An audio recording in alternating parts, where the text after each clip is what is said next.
how to accomplish your goals. But before we do that, let's talk about why goals fail. Let's acknowledge some of the issues around why goals really fail. One of the major things that I've learned over the years is that I did a study before in New Year's for a New Year's study. And it was very interesting to me that about 23% of people, then by the end of the month, another 36% have stopped or quit their goals. Then by the end of the year, only 9%, I'm gonna say that again, 9% of people actually commit to a goal, commit to an objective, commit to a resolution, and go all the way for 12 months. So why do they fail? So think about that statistic. Even though we're talking about New Year's resolutions, think about yourself. Think about your goal setting for weight loss. Think about your goal setting for accomplishing more objectives, losing weight. Think about all the things you want to do in life, but something is preventing you from actually reaching that objective. So what is it? It's very simple. It's called homeostasis. You maybe never heard of that term before. Homeostasis is the psychological sense that the body and the mind's tendency to stay status quo. It's resistance to change. And that's what's preventing most of us from actually reaching our goals. In our minds, our bodies, and our spirits, we just can't change because of the fact that that's who we are.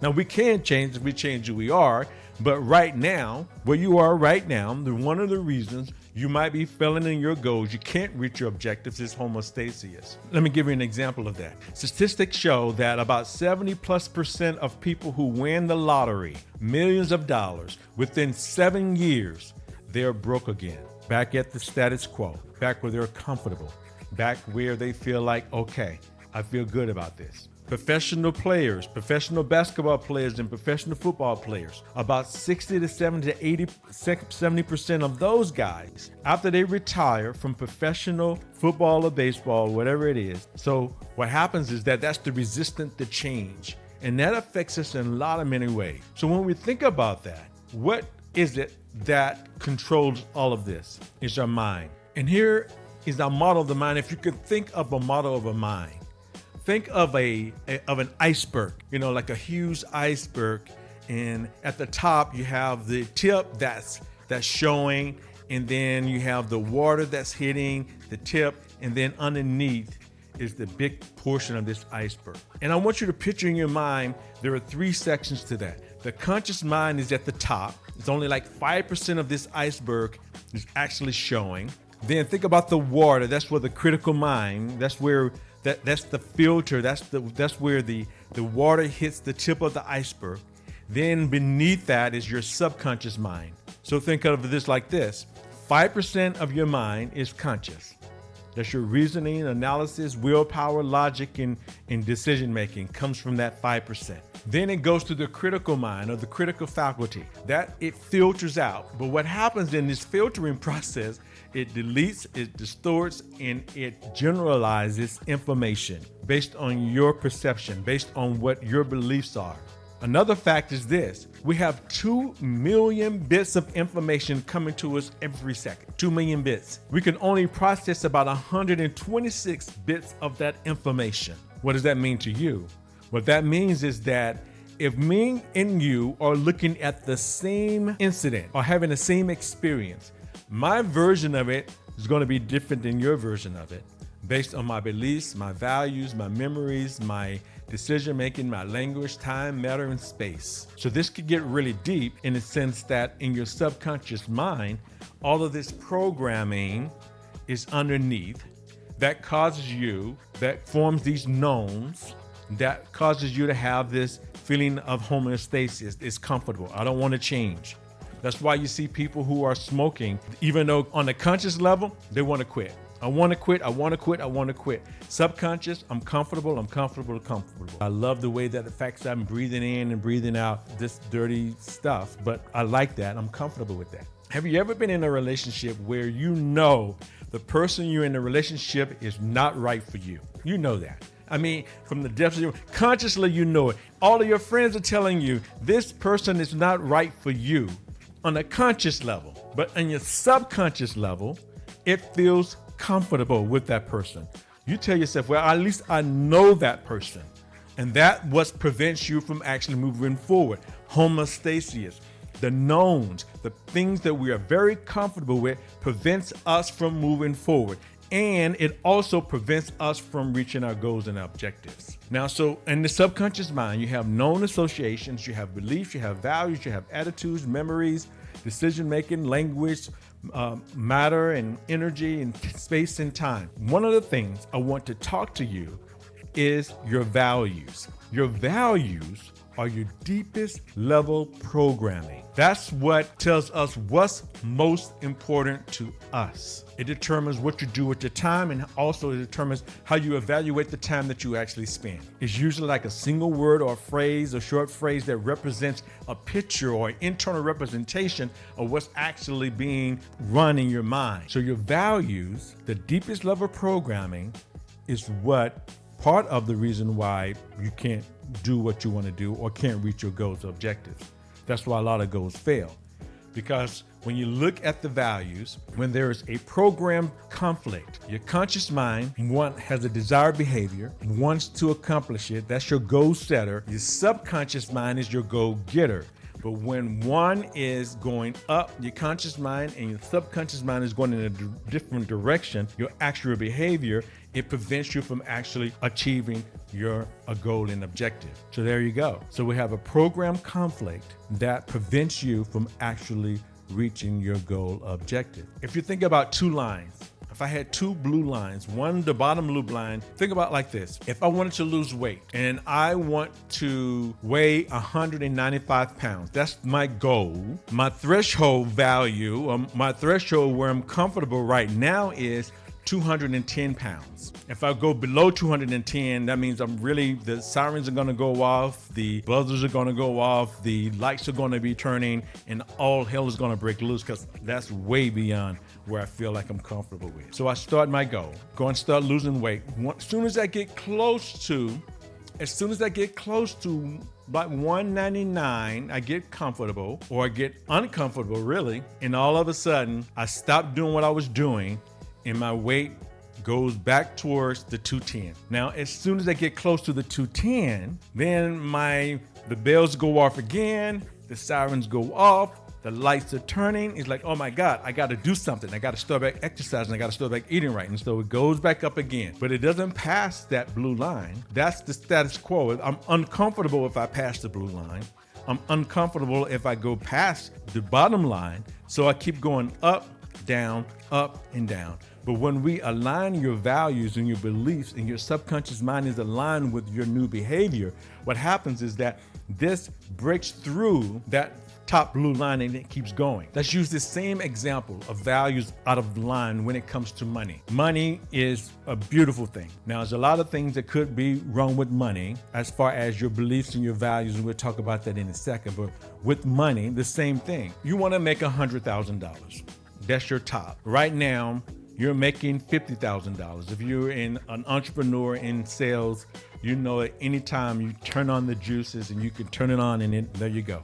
You can get it done. So you're currently easily making 50 to 75,000, but you want to make 100,000. So now you're working hard, setting your goals, moving forward, and all of a sudden you're still going up, up, up, up. When you get close to around 80,000, you get comfortable or uncomfortable, and all the things you were doing to break that goal, you stop and you start going back down. When you get close to 75, close to 50, you're like, oh my God, I got to get started again. I got to start making more calls, seeing more people, doing all the things that are necessary for me to do. Then I start going back up again, up, up, up, up. Then I start getting close to it again. My values are out of line. I'm not comfortable that high. And so all of a sudden I go back down, down, down, down, down, down. And so your values are out of line with money when it comes to making money. Even when accepting gifts, people can't accept gifts because their values are out of line. It's like, oh my God, I can't accept that. And so they'll just give it away. Same thing. So now your values you're going up, up, up. So when we align your values and your beliefs together, and your subconscious and your conscious mind is working as one unit, that's when we can break through that line and continue to go. And when you think about values, just my values, I have values. I have values for what I do. The reason I show up, what makes me who I am as a coach, what makes me different than everybody else are my values. These are my values. My first value is love. That's what I do. I mean, that's why I get up early and stay up late. I love helping people. I do it for free. I've done it for free. But I have passion for what I do. I love making money. So that's a value for me. Making money is a value for me. Learning is big for me. Being all in, serving, connectiveness, impact, goals, and processes. Those are my values. My top 5 values is love, helping others, passion, making money, and learning. Now, if my values were out of line, think about, let's use back to money again. And any goals, but we're going to use values at money. Money, right? We can all measure money. Think about money. 2 reasons why what prevent me from actually reaching my monetary goal is that underneath, when I say money in my values, then I ask myself, what does that mean to me? And listen to my language here. When you have a value, you ask yourself, what does it mean to you? What is the motivation behind it? If my motivation behind my value that's preventing me from having a breakthrough is I never want to be broke again. You listen to the language, I never want to be broke again. That means that value, the motivation and direction is a move away from value. So think about it. If I never want to be broke again, so now I start making money. I'm at 50,000 easy, 75. I'd feel good about that. When I get 80,000, if my value is I never want to be broke again, I feel good. I'm making $80,000 plus a year now, and I feel good about that. And so I start working until it starts to go down again, and I get close to that feeling I never want to be broke again. Then that turn on the juices again and goes back up. Then once I get close to that peak again, at about a 75, 80,000, I get uncomfortable with that. I never want to be broke again, and it falls back down again. And then when you do some work, get rid of the baggage that surrounds money. When you get rid of the baggage that surrounds money, then you can have a breakthrough through that value. For me, what money means to me, money is energy. And energy is in everything in every way. A great exchange for the energy that I give out to you, you'll be more than happy to give energy back to me. That's a great exchange of energy. That's my definition of money. Or making money is an exchange of energy for value. So if I give you value, which is energy, and you give me back value, which is money, which now I feel good about me charging what I charge to help people make the changes that they make in their life. So that's one. Another reason why a person may fail or have a value conflict is an internal conflict. It's called simultaneous incongruity. So think about it like this. One of my values is money, and one of my values is helping others. There's 2 values. I want to make money and I want to help others. There could be a conflict because if I feel like if I'm helping others, then if I feel like money is bad, or I feel uncomfortable in charging you a fee because I was told that you shouldn't charge or you should be giving it away for free, that means when I'm helping others, I have a conflict because I need to make money. And money, I believe that is the root of all evil. So they have a conflict there. I need to make sure that conflict between money and helping others are aligned with each other. As I said before, helping others to me is to help them to become better, is to give them value, is to continue to make sure that they have a transformative experience. That's what my definition of helping others. And my definition of money is an exchange of energy. That means if I have a great energy exchange of value and I'm giving you value and helping others, then both of my values are going up. That means I won't have a challenge with money when it comes to my values or in my goals or achievements. So when we look at our values deep down inside, we have to figure out, are there a move away from? Listen to the language when you do your values. Listen to the language to make sure that the language is not a move away from. So how do you do your values? How to actually elicit your values. A standard elicitation is pretty easy. Just ask yourself a question. What's important to me if I was asking it for you, I said, what's important to you about career? And I list it out. Everything that's important to me about career, just list out. Let your mind just roll with it. It's going to stop about 3 or 4. You're going to say, oh my God, I have nothing else. And then you have to ask yourself a question again. What's important to me about my career? And let the words just flow out. Whatever, to be security, anonymity, learning, making money. All of those are important things to you. Do the questioning at least 3 times to get about 8 or more values. Usually the average between 8 and 12 or 14, somewhere up in that list. Give or take 1 or 2, doesn't matter. Then, once you do the elicitation, what's important to me about, if you're doing it yourself, you're going to say, what's important to me about my career or about my relationship or about my spirituality or about my physical health. Every category should be different because you have different values for every category. My health category is totally different than my career category. Then the next number 3 is now you want to list them in a hierarchy of importance. You remember my values. My number 1 value is love. Love is my number 1 value. Helping others is my number 2. So I listed all of my values in a hierarchy so that now of importance to me. Number 4, you want to define each word or phrase. My example of explanation for that is love to me means transference of energy that connects to the heart. That's what love means to me. Think about it like this. If we both said love, they label love as an important value. My love means transference of energy. Your love may mean something totally different. That's why it's so also important when you are eliciting your values in relationship. You say you and your significant other are eliciting each other's values in relationship. What's important to you about relationship? So you both list your values. Now, number 1 value is this, 2, this, and this. So you both list your values for a relationship. Why is this important?